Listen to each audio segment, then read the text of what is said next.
Sebelumnya, Assalamualaikum warahmatullahi wabarakatuh. Ketemu lagi dengan saya.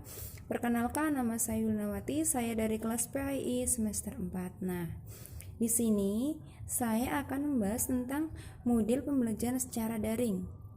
Nah, model Ashura dalam pembelajaran PAI merupakan langkah dalam merancang pelaksanaan pembelajaran secara sistematis dengan memadukan penggunaan teknologi dengan media. Nah, contoh medianya yang digunakan seperti apa?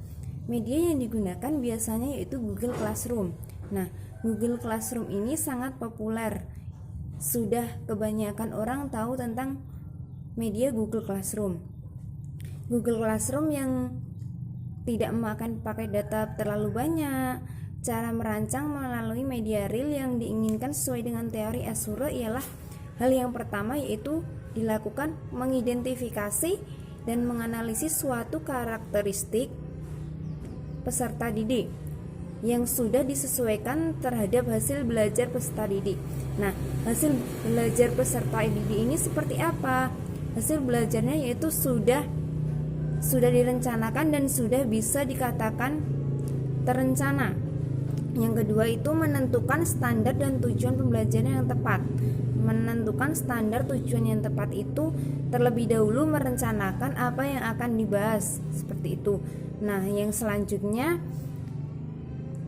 tujuan pembelajaran yang tepat itu yaitu dilakukan dengan cara memilih pembelajaran sesuai dengan kemampuan dan teknologi yang dimiliki. Contohnya, ketika kita melakukan pembelajaran, kita harus menekankan seperti apa ya kemampuan kita, seperti apa media yang harus digunakan untuk pembelajaran daring seperti ini, guna menentukan materi yang akan disampaikan, melibatkan peserta didik dan pendidik dalam penggunaan teknologi, agar peserta didik tersebut itu dapat mencapai tujuan pembelajaran yang diinginkan. Dan terakhir yaitu tahap evaluasi dan tahap revisi.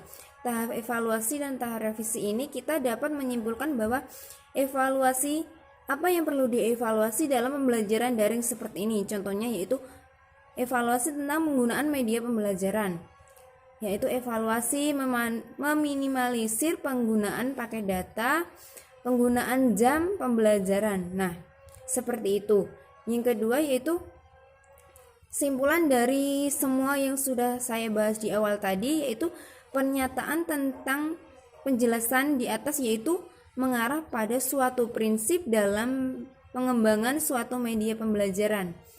Pengembangan media pembelajaran yaitu Google Classroom, seperti itu.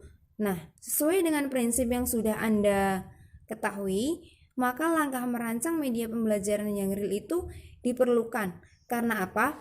Karena kita harus terlebih dahulu memperhatikan langkah agar dapat mengevaluasi dan melakukan revisi. Kekurangan kita itu sampai mana, kelebihan kita itu sampai mana. Nah, dengan cara tersebut kita dapat mengevaluasi kekurangan kita. Karena model Ashura ini kita mempunyai tujuan untuk membentuk pendidikan dan melakukan kegiatan pembelajaran untuk menganalisis, menentukan dan melakukan kegiatan pembelajaran untuk menganalisis dan menentukan suatu tujuan. Contohnya memilih dan penggunaan media,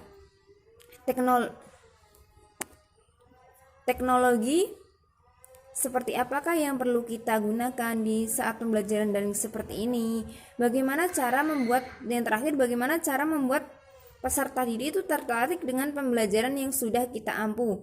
Contohnya harus menggunakan trik apa, seperti itu.